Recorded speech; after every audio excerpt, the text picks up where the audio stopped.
20 Oktober itu kalau dia mau tinggal landas, mau efisien, maka akan terjadi reshuffle tapi perampingan sekaligus perampingan kabinetnya. Soal ijazah palsu Jokowi kan sudah mulai menurun ini kan. Efeknya ini orang melihat Prabowo ini adalah tidak berani membawa kasus ijazah Jokowi ini pada pengadilan yang adil. Ini muncul lagi isunya Gibran soal ijazah dalam pendidikannya. Apakah soal dua ijazah ini, bapak dan anak ini akan lenyap begitu saja?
Soal ijazah palsu kan.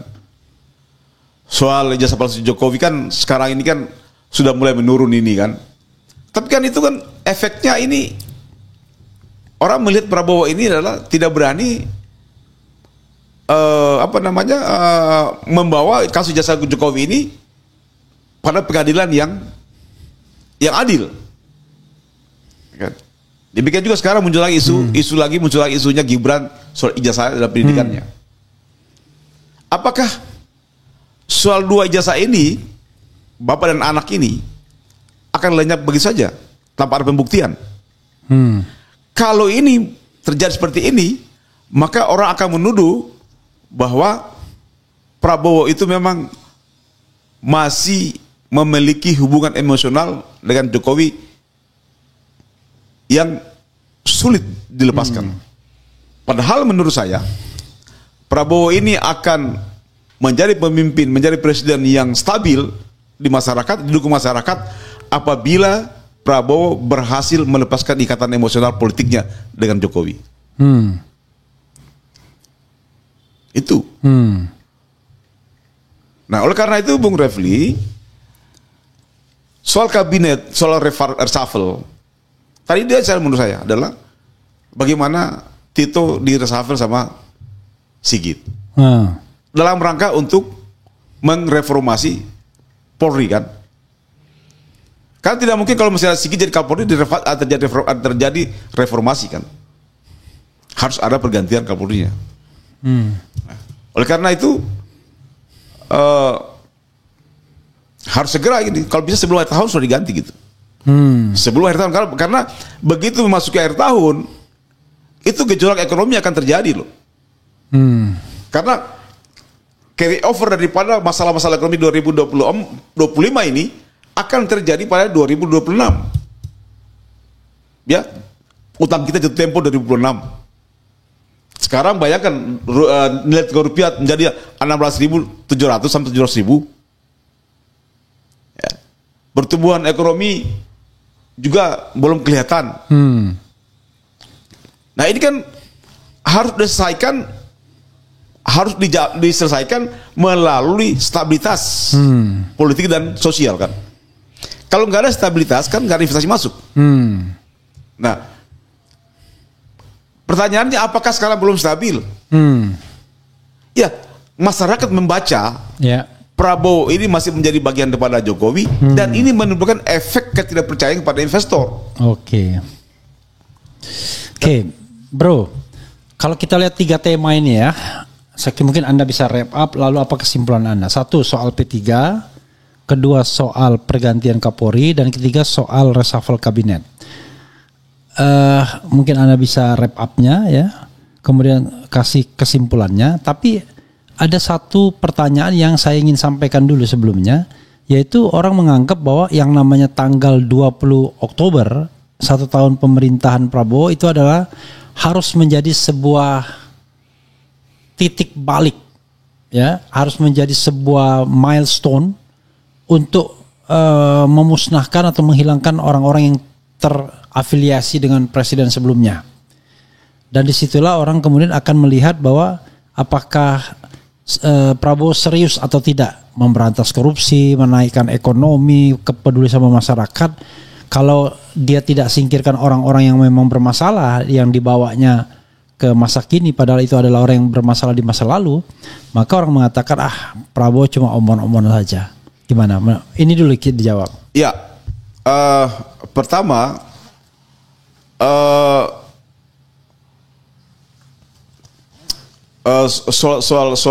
soal pemberantasan korupsi ya.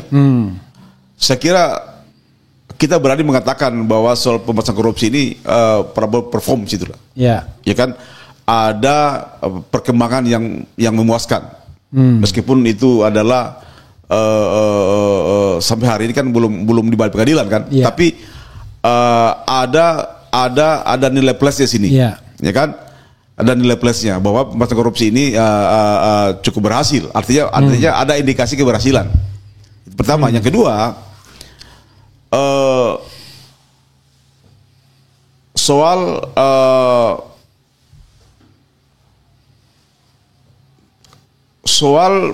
Jokowi, soal presiden sebelumnya kan,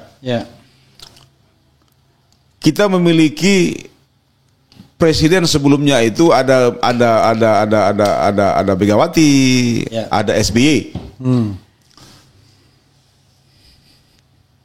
SBY yang sekarang menjadi partnernya Prabowo di kabinet pemerintahan, dan Agus Harimurti bahkan anak jadi menteri, itu tidak pernah mengusulkan Prabowo dua periode. Ya. Tapi Jokowi mengusulkan. Ada apa seorang mantan presiden? Ya.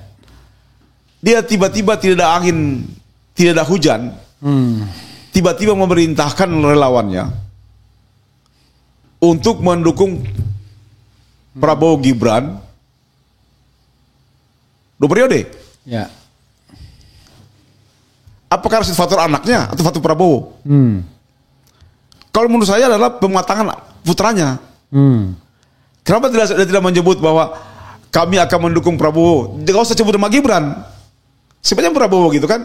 Ya. Karena 2029 itu tergantung Prabowo mau milih siapa pasangannya kan? Jangan dipaksakan. Sekarang kan Jokowi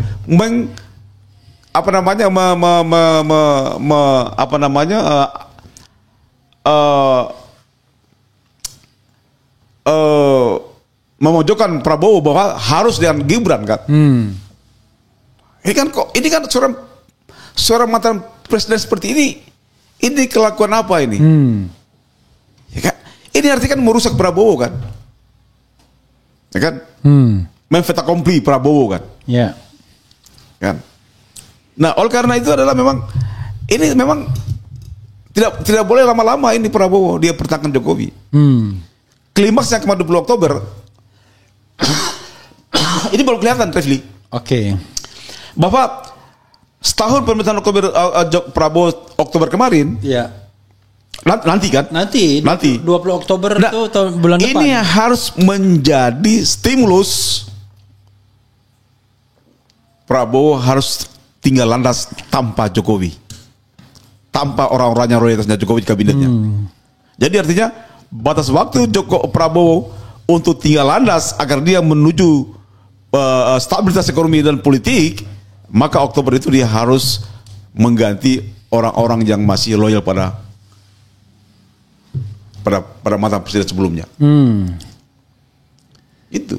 Oke. Jadi memang menyakitkan sekali ini Jokowi gitu. Jadi kalau 20 Oktober ternyata situasinya sama saja dan masih banyak orang-orang Jokowi yang berkuasa, kita nggak bisa berharap sama Prabowo.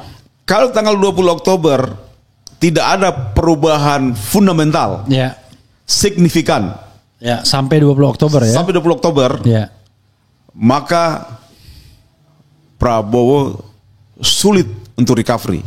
Oke. Sulit dia akan melepaskan diri dengan Jokowi, dengan mantan sebelumnya. Oke. Tapi saya yakin Saya yakinnya bahwa Prabowo ini dididik sebagai seorang Sandi Yuda. Tentu dia memiliki langkah-langkah strategis. Kita akan lihat saja bahwa pada tanggal 20 Oktober nanti akan ada reshuffle kabinet lagi.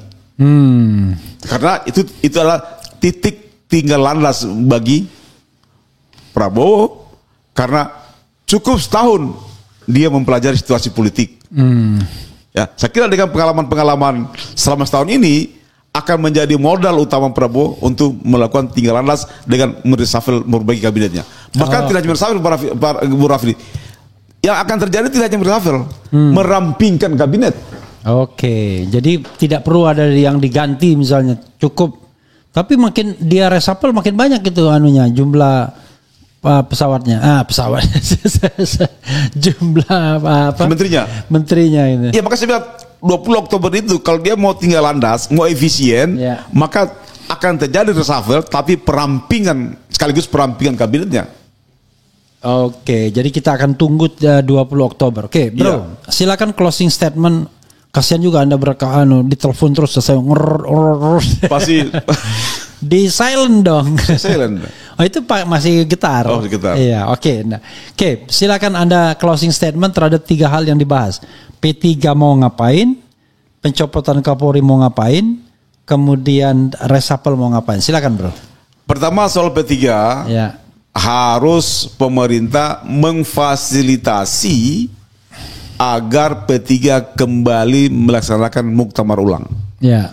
Dengan ketentuan Mardiono dan si Agus Parmanto tidak boleh ikut di dalamnya. Oke. Ya kan? Itu ya. Itu no negotiable point. Gitu no negotiable point. Oke. Hanya dengan cara begitu P3 selamat. Oke. P3 kembali besar dan kembali kepada DPR. Soal pergantian Kapolri harus ini dikaitkan menjadi bagian daripada tim reformasi Kapolri. Oke. Ya, tanpa mengganti Kapolri maka reformasi itu adalah tidak ada artinya. Oke. Dan yang paling penting ini adalah pengalaman yang terburuk bahwa ternyata nanti di kemudian hari tidak boleh lagi mengangkat Kapolri menjabat 5 tahun. Kelamaan itu. Kasihan generasi polisi yang mati semua di bawahnya. Cukup 2 tahun aja menjabat. 2 tahun. Oke. Ini 5 tahun kelamaan. 5 tahun sih belum, tapi akan 5 tahun kalau nggak dipertahankan, kalau nggak diganti. Ya, karena dia baru pensiun kan 2 tahun lagi kan, 6 tahun tuh jadi. Karena dia kan menjabat 2019. 2019, sekarang udah berapa tahun? 2020 menjabat. 2020. Sekarang 5 tahun. Per tanggal 27 Januari. 5 tahun, mau 5 tahun. Ya, hampir lah 5 tahun nanti bulan pensiunnya depan. 2028. 2026 dia akan pensiun 2028. Ya, Jadi masa mau coba 10 tahun, hampir 10 tahun. Ya. Kasihan polisi-polisi angkatan 90, 91, 92, 89 belum selesai. Ini kan kasihan mereka ini. Kan? Ya. Jadi itu harus dikaitkan. Soal reshuffle, maka adalah Menteri Dalam Negeri juga harus diganti. Harus diganti loh, Menteri Luar Negeri diganti. Ya kan? Jadi artinya ini kita ingin lihat bagian daripada reshuffle 20 Oktober nanti kan? Ya kan? Bagian Oktober itu harus menjaminkan apakah itu reshuffle dan perampingan kabinet wamen-wamennya itu cukup dihilangkan aja wamen itu. Buat apa ada wamen? Mengganggu aja kinerja menterinya kan itu wamen itu. Dualisme kan jadinya kan? Ya kan? Harus kita belajar. Sudah mengganggu dijadikan komisaris lagi. Ya. Jadi kita harus belajar bahwa bupati dan wakil bupatinya itu di era yang terpilih sama-sama sekarang banyak berantem, benar nggak? Ya. Jadi ini akan juga para menteri dan wamen gitu juga. Ya. Jadi menurut saya perampingan wamen buang wamen, perkecil kabinet, cukup itu aja. Dan yang paling penting adalah Bung Raffi, bagaimana Prabowo 2 Oktober nanti itu harus mengakomodir Gatot dan Anies masuk dalam kabinet itu supaya stabil ini barang apa yang harus stabil? Politik dan ekonomi dong.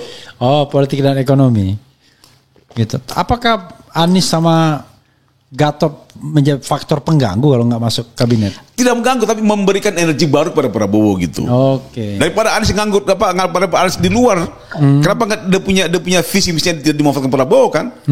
Pemimpin yang benar itu, yang tangguh itu adalah pemimpin yang bisa memanfaatkan bekas lawan politiknya menjadi aset dia kan? Oke. Dan jangan terjebak pada relawan-relawan masa lalu yang tiba-tiba bermimikri. Relawan itu kan rentenir gitu kan? Enggak, relawan masa lalu yang kemudian tiba-tiba bermimikri menjadi relawan Prabowo. Jangan. Oke. Jangan. Oke, bro, final say. Kalau masih ada. Cukup. Ya, sobat sekalian, itu tadi dengan Habil Marati ya. Kita tunggu bagaimana P3, rumah besar umat Islam, yang sekarang rumahnya sudah reot sana reot sini. Gak ada pintu dan jendelanya. Pintu dan jendelanya sudah digondol orang ya kan. Aslinya dijual. Ya, tinggal tiang-tiang aja yang masih menandakan itu rumah ya, yang bernama Partai Persatuan Pembangunan. Yang kedua, soal Kapolri itu is a must, dan soal kabinet aspirasinya sama kebanyakan orang. Tetapi ada tambahan ya, yaitu buang mereka-mereka yang terafiliasi dengan Jokowi dan rekrut Anies dan Gatot sebagai tambahan energi. Begitu ya, bro ya? Ya. Oke, makasih. Oke. Wassalamualaikum warahmatullahi wabarakatuh. Waalaikumsalam. Keren. Jadah.